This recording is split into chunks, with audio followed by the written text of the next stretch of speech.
Well, ladies and gentlemen, and all other esteemed guests, welcome. My name is Mira Misaki, and today we will be trying to figure out 5D chess with multiverse time travel.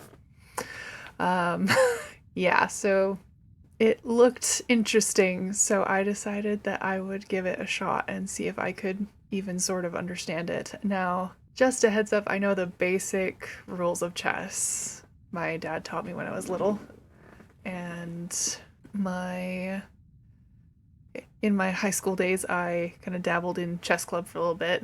I wouldn't say I'm great, but I'm not awful either. So we'll see how it goes. Okay. Well, let's go ahead and get started. So first things first, I think I want to try the guide first. Introduction to 5D chess. Welcome to 5D chess with multiverse time travel. Quick rules. Most of the rules are the same as ordinary chess. Your pieces can move through time and between timelines just like they move along rows and columns. The past cannot be changed. Moving a piece to the past causes a new timeline to be created. To complete a turn, make moves until the present shifts to your opponent. If you can't stop one of your kings from being captured, you're checkmated. Go and try a match versus the trainer CPU. You can start with a simplified board configuration. Revisit this guide once you have a bit of context or specific questions. Good luck, have fun. Heavens. Okay. These standard pieces are ordinary. The traditional rules that determine how pieces move are not specific to two dimensions. These movement rules are interpreted using additional axes and coordinates to describe a piece's position and movement. A piece occupies a row, column, turn, and timeline and can move accordingly. The rook moves any distance in one dimension at a time. For example, while a rook is moving along a column, its row, turn, and timeline are constant. The bishop moves any distance in two dimensions at once. Any distance in two dimensions at once. That's interesting. A direction defined by two dimensions is called a diagonal. In ordinary chess, a bishop moves along row column diagonals, but here it can move along any combination of two dimensions. The queen moves any distance in any number of dimensions at once. This is more than just rook and bishop movement because it includes triangles and quadragonals. The king moves one square in any number of dimensions at once. The knight moves two squares in one dimension, then one square in a different dimension. The pawn moves one or two squares in the forward direction. Here, forward includes the direction towards your opponent's back timeline. The pawn can attack forward one square along row column, space-like, and timeline, turn, time-like diagonals. Interesting. Turns and timelines. Whose turn is it? A player makes moves while it is their turn in the present. To complete their turn, a player must make moves until the present shifts to their opponent.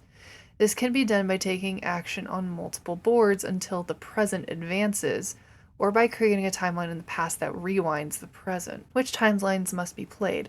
A player can ignore any timelines that are not needed to advance or rewind the present. If a player branches twice before their opponent branches once, the extra branches will be inactive and won't affect the present until their opponent makes more branches. What? A player can ignore any timelines that are not needed to advance or rewind the present. I'm not sure what it means by rewinding the present. If a player branches twice before their opponent branches once, the extra branches will be inactive and won't affect the present until their opponent makes more branches. You can tell whether your next branch will be active by looking for a purple arrow indicator on the present. Interesting.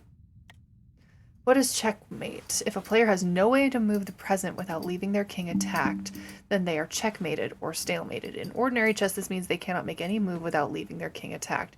Here it means they cannot make any sequence of moves that shifts the present without leaving one of their kings attacked. Stalemate can occur in these conditions if the present cannot be shifted but no king is immediately attacked. Attacking a king's past is easier than attacking its present. History cannot be altered to change where the king was or to allow another piece to block the attack. The attacker must be captured. Interesting. If you're in check on one timeline, your only option may be to time travel back very far backwards from another timeline. Plan ahead and find a way to remove the troublesome check. If a player cannot create active timelines, they cannot use time travel to get out of trouble. Branch purposefully. Okay. Non-standard pieces. What in the world? Additional dimensions imply the existence of new pieces and alternate interpretations of existing pieces. These pieces are available in some non-standard variants. The unicorn can move any distance along a triagonal. The dragon can move any distance along a quadrigonal. The princess is an alternate interpretation of the queen. It can only move in 1 or 2 dimensions at a time.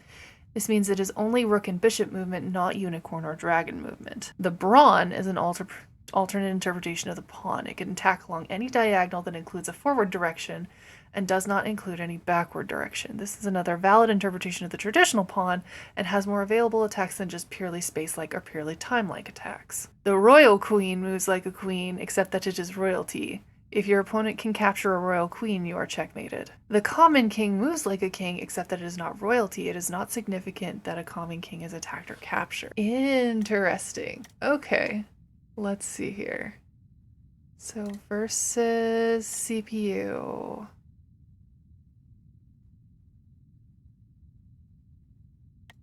Interesting. Trainer, select color, random, standard.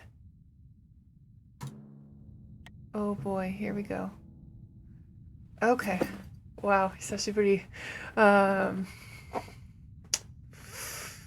let's see here. もうとりあえず適当にやるか。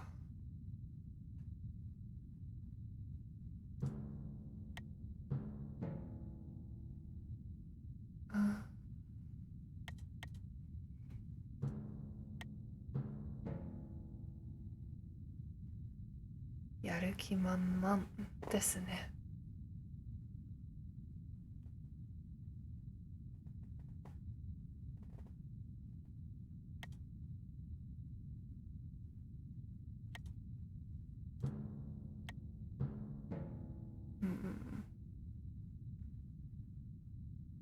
Okay.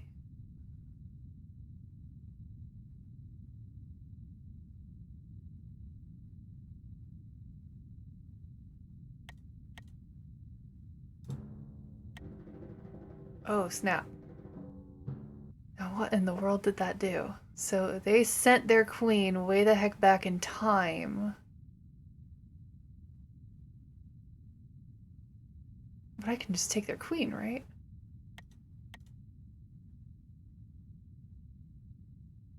Oh, but there's 2 queens there because that timeline's queen went back to their... Funky! That's funky. So, here's the present.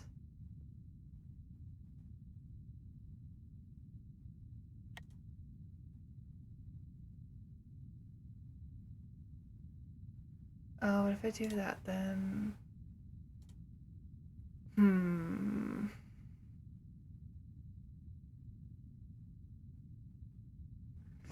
Yeah, if I do that, then that's sacrificing my guy. I don't know if I really want to do that right now. So then this timeline, the enemy no longer has a queen. But since they made the foolish decision to stick their queen right by my pawn, then that makes some kind of difference.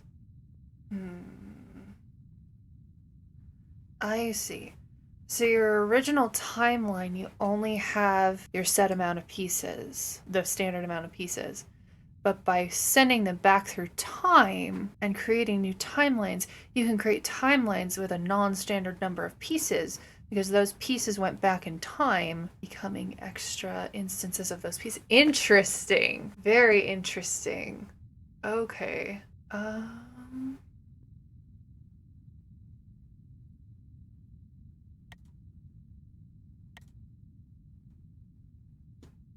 Okay, submit moves. Okay, the present is here right now.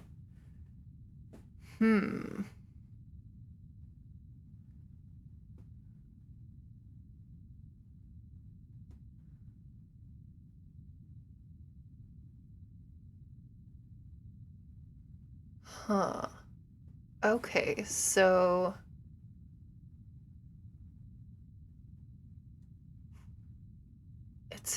first move was that? Yeah.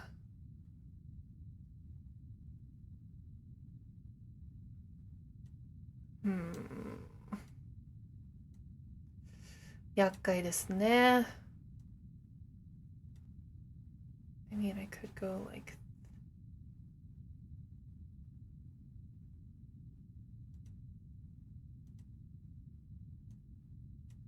あれ?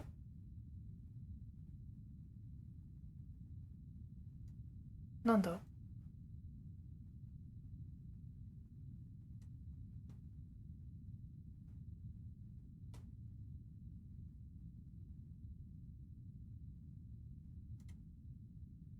あれ?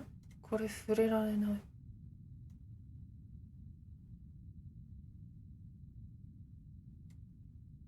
何がどうなって? Oh, because they didn't make a move here. I can't move until they make a move along this timeline. Interesting. So this timeline's essentially frozen until they make a move on it. So I can only act on this timeline right now. Huh.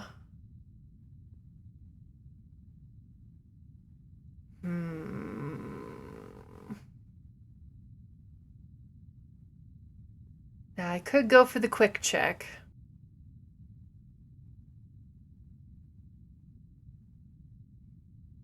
Or I could go, This is interesting. Interesting. So you could have timelines where you have no king by moving him over into a timeline and making two kings. But that runs the risk of that timeline, you have two kings to protect. That's interesting. It's all about managing your risk and reward for how you use the extra dimensions.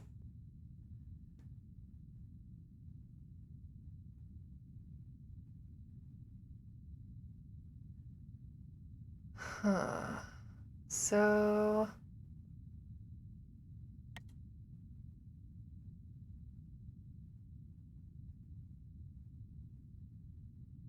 Interesting. I could put it there. Why could I put it there?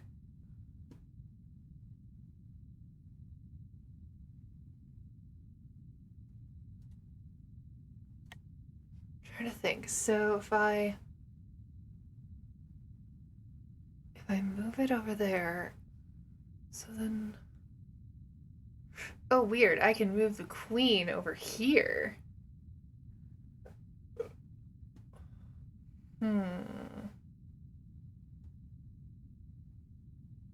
Odd.